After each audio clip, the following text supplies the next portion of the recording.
श्री रुद्र संहिता प्रथम खंड छठा अध्याय ब्रह्मा जी द्वारा शिव तत्व का वर्णन।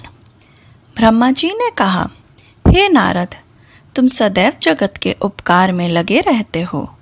तुमने जगत के लोगों के हित के लिए बहुत उत्तम बात पूछी है, जिसके सुनने से मनुष्य के सब जन्मों के पापों का नाश हो सकता है। उस परम ब्रह्म शिव तत्व का वर्णन मैं तुम्हारे लिए कर रहा हूँ। शिव तत्व का स्वरूप बहुत सुंदर और अद्भुत है। जिस समय महाप्रलय आई थी और पूरा संसार नष्ट हो गया था, तब चारों ओर सिर्फ अंधकार ही अंधकार था। आकाश व ब्रह्मांड तारों व ग्रहों से रहित होकर अंधकार में डूब गए थे। सूर्य और चंद्रमा दिखाई देने बंद हो गए थे। सभी ग्रहों और नक्षत्रों का कहीं पता नहीं चल रहा था। दिन रात अग्निजल कुछ भी नहीं था। प्रधान आकाश और अन्य तेज भी शून्य हो गए थे। शब्द, स्पर्श, गंध, रूप, रस का अभाव हो गया था। सत्य असत्य सब कुछ खत्म हो गया था। तब सिर्फ सत्य ही बचा था। उस तत्व को मुनिजन एवं योगी अपने हृदय के भीतर ही देखते थे। वाणी, नाम, रूप, रंग आदि की वहाँ तक पहुँच नहीं थी। उस पर भ्रम के विषय में ज्ञान और अज्ञान से किए गए संबोधन के द्वारा कुछ समय बाद अर्थात सृष्टि का समय आने पर एक से अनेक होने के संकल्प का उदय हुआ। तब उन्होंने अपनी लीला से मूर्ति की रचना की।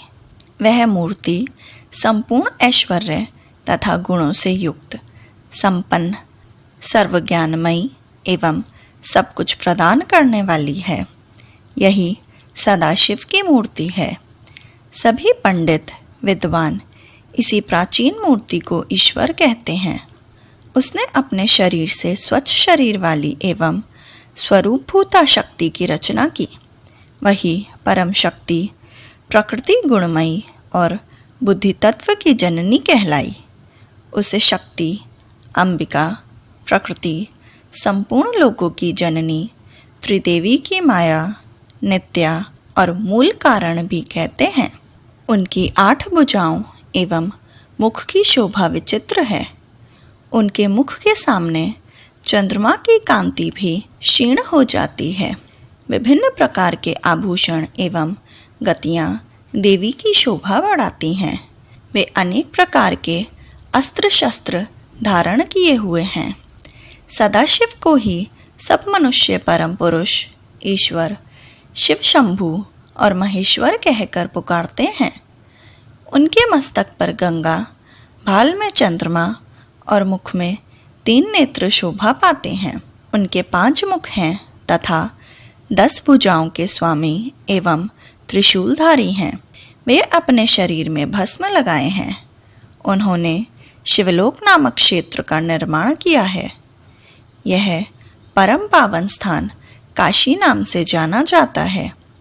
यह परम मोक्षदायक स्थान है। इस क्षेत्र में परमानंद रूप शिव पार्वती सहित निवास करते हैं। शिव और शिवा ने प्रलय काल में भी उस स्थान को नहीं छोड़ा, इसलिए शिवजी ने इसका नाम आनंदवन रखा है। एक दिन आनंदवन में घूमते समय शिव शिवा के मन में किसी दूसरे पुरुष की रचना की इच्छा हुई। तब उन्होंने सोचा कि इसका भार किसी दूसरे व्यक्ति को सौंपकर हम यहीं काशी में विराजमान रहेंगे। ऐसा सोचकर उन्होंने अपने वाम भाग के 10वें अंग पर अमृत मल लिया, जिससे एक सुंदर पुरुष वहां प्रकट हुआ, जो शांत और सत्व गुणों से युक्त एवं गंभीरता का अथाह सागर था। उसकी कांति इंद्रनील मणि के समान श्याम थी। उनका पूरा शरीर दिव्य शोभा से चमक रहा था तथा नेत्र कमल के समान थे।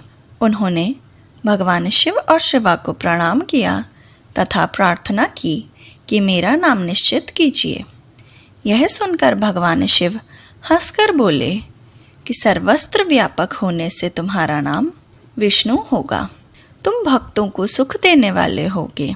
तुम यहीं स्थिर रहकर तप करो, वही सभी कार्यों का साधन है। ऐसा कहकर शिवजी ने उन्हें ज्ञान प्रदान किया तथा वहाँ से अंतर्ध्यान हो गए। तब विष्णु जी ने 12 वर्ष तक वहाँ दिव्य तप किया। तपस्या के कारण उनके शरीर से अनेक जलधाराएं निकलने लगी। उन जल से सारा सूना आकाश व्याप्त हो गया। वह ब्रह्म रूप जल अपने स्पर्श मात्र से पापों का नाश करने वाला था। उस जल में भगवान विष्णु ने स्वयं शयन किया। नार अर्थात जल में निवास करने के कारण ही वे नारायण कहलाए। तभी से उन महात्मा से सब तत्वों की उत्पत्ति हुई। पहले प्रकृति से महान और उससे 3 गुण उत्पन्न हुए तथा उनसे अहंकार उत्पन्न हुआ। उससे शब्द, स्पर्श, रूप, रस और गंध एवं 5 भूत प्रकट हुए।